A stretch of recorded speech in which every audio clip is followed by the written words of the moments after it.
We're going to get into that clip in just a minute, but first let me set the scene. None of this makes sense until you know what J.D. Ellison's been dealing with. J.D. lives way out in Winston County, Alabama, about 8 miles east of the tiny town of Addison, halfway between the Bankhead National Forest and a stretch of back roads locals only use to haul timber. His place is 68 acres, mostly pines and sweet gum, with a skinny pasture running north-south. Nearest neighbor? Little over a mile as the crow flies. Cell service is spotty. Mail shows up when it shows up. And when the sun drops, you're looking at pitch-black woods in every direction. Now, 3 weeks before the footage you'll see, weird stuff starts popping off. It's a Tuesday night, around 2:30 in the morning, when both of JD's black-mouthed curs rocket out of bed. Hackles up, barking like something's already on the porch. He swings the door open, hits the floodlight. Nothing. Woods look normal. Chickens are quiet, but those dogs refuse to step off the threshold. Next night, right after sunset, he hears a single, clean wood knock coming from the southwest corner of the property. No echo, no follow-up taps. Just one heavy crack that sounds like a Louisville slugger on a telephone pole. Closest kids who might prank him live 15 minutes away, and they're the type who'd leave tire tracks. Ground's clean. Couple days later, the chickens blow up at midnight. JD runs out with a headlamp and the 12 gauge expecting feathers everywhere, but the coop's locked tight. The birds are bouncing off the plywood walls in full panic mode. He circles with the flashlight and finds a line of footprints in damp soil. Big, deep ovals, heel to toe, spaced nearly 5 feet apart. Too long for a bear stride, too sunk in for a person in boots. He snaps pictures, texts them to his buddy who traps hogs. Buddy answers, "Man, I got nothing that big on 4 legs around here." The weirdness keeps stacking. One dawn he's sipping coffee and hears a howl. Not a coyote yip, not a dog. More like a tornado siren on half power, rising for 6 seconds and falling off hard. No siren towers within 10 miles. No storm that day. Following weekend, he's checking fence lines and finds the top strand of barbed wire bent clear down. T-post leaning, like something tall just stepped over and kept moving. No cow prints, no mud, just crushed broom sage and 2 more of those deep prints heading toward an old dry creek bed. By the second week, JD's running on naps. He's got a motion light on a 20-foot pole, 4 trail cams ringing the pasture, and fresh batteries and everything. Cams catch raccoons, possums, 1 bobcat. Nothing that matches the howl or the footprints. Twice he smells something nasty blow across the yard. Wet dog mixed with rotten eggs. Then it's gone like the wind flipped off. Every evening right before sunset, the woods go dead quiet. Squirrels, birds, bugs, all shut up at once. That silence creeps him out more than the noise. Fast forward to the afternoon of Saturday, October 25th. Overcast sky, drizzle in the forecast, JD decides to stay close to the house. He's on the porch fiddling with his phone. Battery at 82%. Camera app open. Because at this point he's half expecting something to step into view. And that's the headspace he's in when movement finally hits the edge of the pasture. He doesn't know if it's the thing that bent the fence or made the siren howl, but he's ready. He pinches to zoom, and that's where the video picks up. Alright, let me point out a few things about this clip. First, he accidentally hit the stop button halfway through, and then hit record again. That's why you see the brief fade between the 2 segments. Now look at this creature. If it's fake, it's an exceptionally good fake. The anatomy looks spot on. Its knuckles drag, the arms are unusually long, the back is hunched, and the head leans forward. It even pauses for a moment before suddenly taking off. It definitely doesn't look like a guy in a suit. Could it be AI generated? Possibly, but if so, it's incredibly convincing. Let me know what you think in the comments.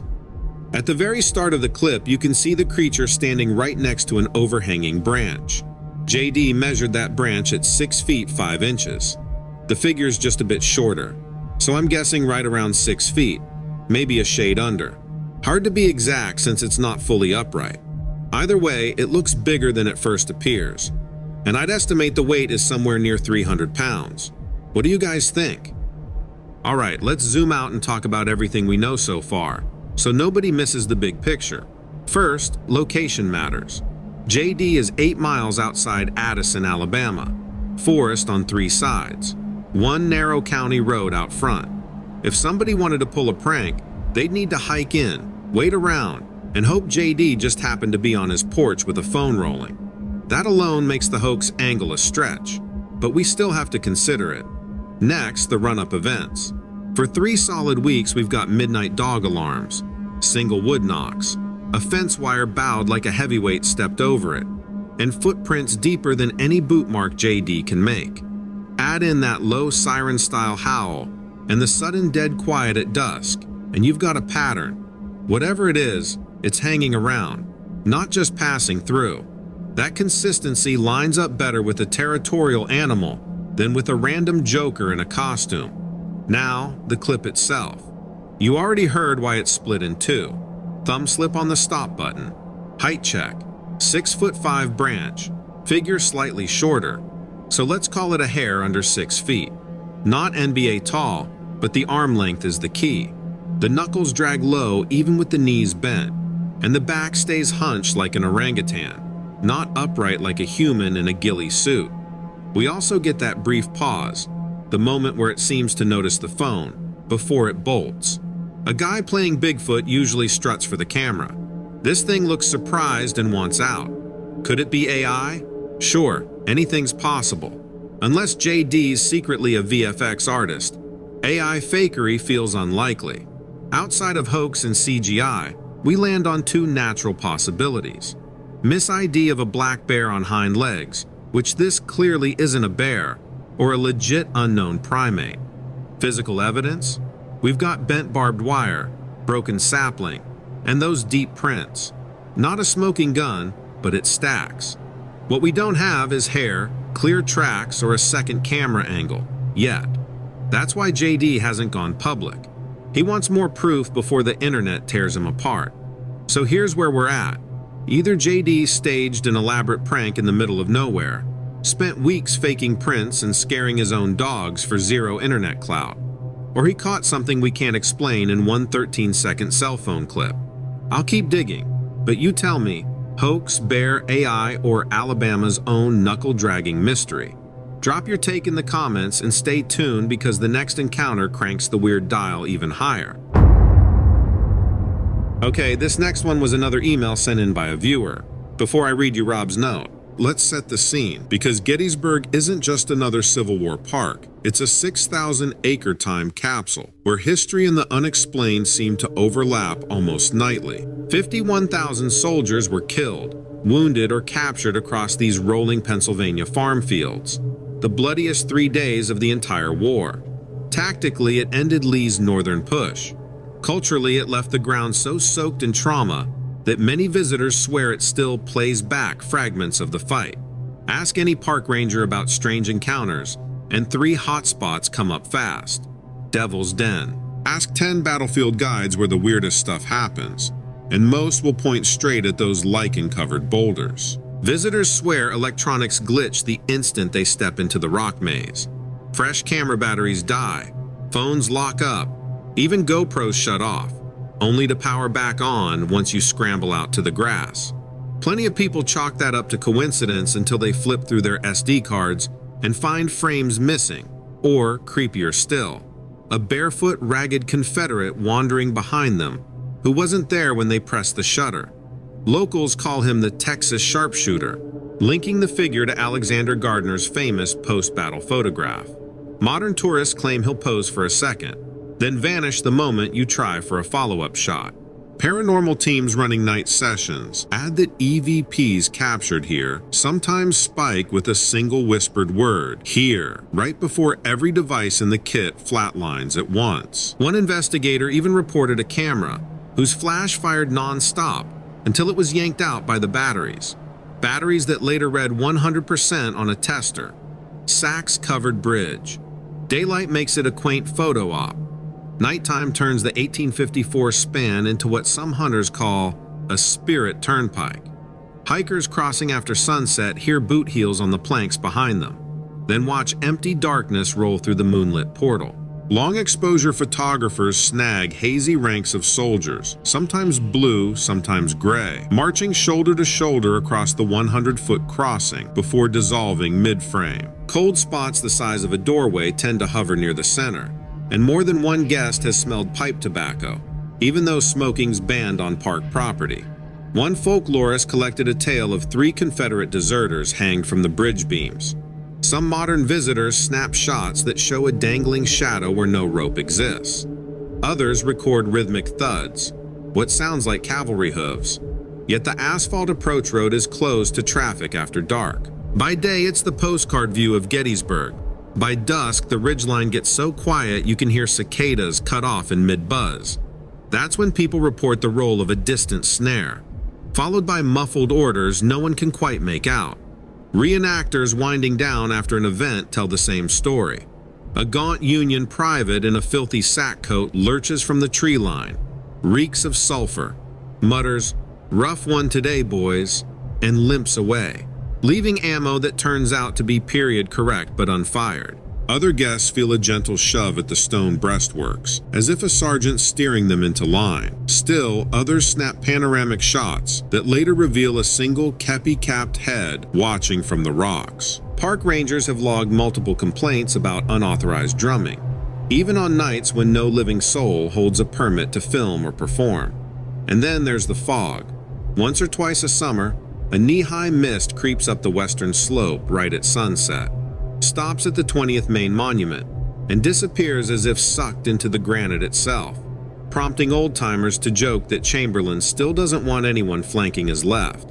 Stack all that together: battery-draining boulders, marching shadows, sulfur-smelling soldiers, and you start to see why even hardened skeptics keep one eye on the tree line when twilight hits Gettysburg. With that backdrop in mind, here's Rob Kreiner's email exactly as he sent it. No edits, no cuts. Hello, Donovan and company. My name is Rob. My wife's name is Marlene. We live in Manassas, Virginia. This past weekend, July 25th, 2025, we headed up to Gettysburg, Pennsylvania to hang out and do some antique shopping. On Friday, we decided to drive around the different parts of the battlefields and walk around. Our last stop was the area called Little Round Top. If you haven't been, it's basically the best view in the battlefields. We were walking around taking pictures just like everybody does when you're in that area. My wife decided to take a pic of one of the monuments on Little Round Top. She thought nothing of it until we arrived home on that Saturday. She zoomed in on the picture and noticed a face to the left of the tree next to the rocks. At least to us, it looks like a face. What do you guys think? There's no ownership here, so if it's nothing, then it's nothing. We respect your opinion and expertise. Also, below the face looks like a possible black arm and a jacket and leg. They don't look like they're supposed to be together, it's just interesting. We love listening and watching everything you guys put together. Keep going and God bless. Thanks, Rob. That's the whole note. Given Gettysburg's long resume of battlefield oddities and Little Round Top's reputation for residual sightings, we'll zoom in on Rob's photo next and see whether that face and the mismatched arm and leg stand up to a closer look. Okay, check out this pic Rob sent. It's kinda wild. When you zoom in, it looks like half a face. Eyes, nose, mouth, the whole deal. There's a little white dot above the head that's probably just glare, but it adds to the whole vibe. Under that, you can see what looks like a right arm in a jacket sleeve, and even a faint body outline. If you zoom too far, it just turns into pixels, since the shot was supposed to be of the monument, and this thing got caught by accident. Still, it's pretty freaky. What do you guys think? Pretty cool, right?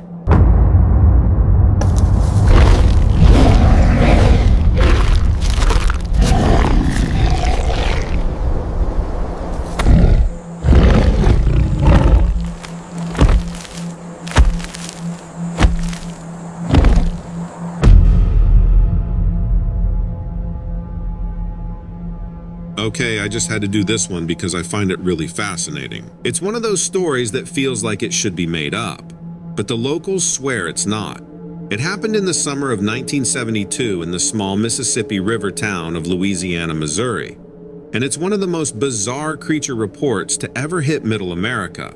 They called it Momo, short for Missouri Monster, and while it never reached Bigfoot-level fame, The sightings were real enough to get the police involved, stir up a town-wide panic, and kick off one of the strangest cryptid chases of the decade. Let's set the scene. It's early July 1972. The town of Louisiana sits along the bluffs of the Mississippi River in northeast Missouri. It's quiet, rural, the kind of place where everyone knows everyone. On July 11th, two young boys, Terry and Wally Harrison, are out playing in their backyard with their dog when they suddenly spot something standing at the edge of the woods. What they describe sends their older sister running inside in hysterics. According to them, the creature was around 7 feet tall, completely covered in hair so thick and long that you couldn't see its face, except for two glowing orange eyes that shone through the mess. In one hand, it appeared to be carrying a dead dog, and it reeked. Not just bad, horrible. The boys said the stench was overwhelming, like rotting flesh and wet garbage. That combination of glowing eyes, overpowering smell, and matted hair would become Momo's signature. Now, most stories like this would die out as quickly as they started. But that's not what happened in Louisiana, Missouri. Over the next few weeks, more reports started rolling in. People around Marzoff Hill, the wooded area near the initial sighting, began reporting strange howls at night. Others said they'd seen something huge and hairy darting between trees or peeking around sheds. Several residents claimed to find large three-toed tracks around their property, too big for a man, and not shaped like a typical animal print. At one point, things got so serious that a group of local men formed a posse to go looking for Momo. This wasn't just a bunch of bored teenagers either. These were grown adults with rifles, flashlights, and dogs. The search turned up nothing, but it made headlines and cemented Momo as a legitimate local mystery. The Missouri State Highway Patrol and Pike County Sheriff's Department even looked into it. What's really interesting about the Momo case is how fast it peaked and disappeared. Sightings exploded in July and August of 1972, then almost immediately stopped. That has led to all kinds of speculation. Was it a hoax that spiraled out of control? Was it a real animal passing through, something undiscovered or misidentified? Or, for the believers, was it a true cryptid, something unclassified that emerged briefly and then slipped back into the forest near the Mississippi? Unlike Bigfoot or the Mothman, Momo didn't leave behind any clear photos. There are no famous footprints cast in plaster, no film reels, no government files that we know of. What we do have are newspaper articles, hand-drawn sketches based on eyewitness accounts, and a handful of local legends that still get passed around to this day. Most of the visuals you'll find online are just artist renderings. Long-haired, hulking figures with dangling arms, glowing eyes, and that slouched, almost sloth-like posture. One of the best deep dives into the legend comes from the 2019 docudrama Momo, The Missouri Monster by Small Town Monsters. It combines interviews with locals, reenactments, and old newspaper clippings to tell the story in full. If you want to go further, old issues of the Louisiana Press Journal and St. Louis Post-Dispatch have original reporting from that summer. What makes the Momo case so compelling to me is that it exists right on the edge of believability. It wasn't hyped up into a media circus, and the sightings were mostly confined to one small area in a short window of time. That makes it feel different. Like maybe something really did walk out of those woods in 1972, just long enough to be seen, and then gone. Whatever it was, it left a mark on the people who lived there. To this day, folks in Pike County will tell you about that one weird summer when the dogs barked at nothing, when the woods didn't feel safe, and when the smell of something awful lingered long after the sun went down. And that's why I had to cover this one. Because whether Momo was real, imagined, or something in between, it's one of those mysteries that sticks with you.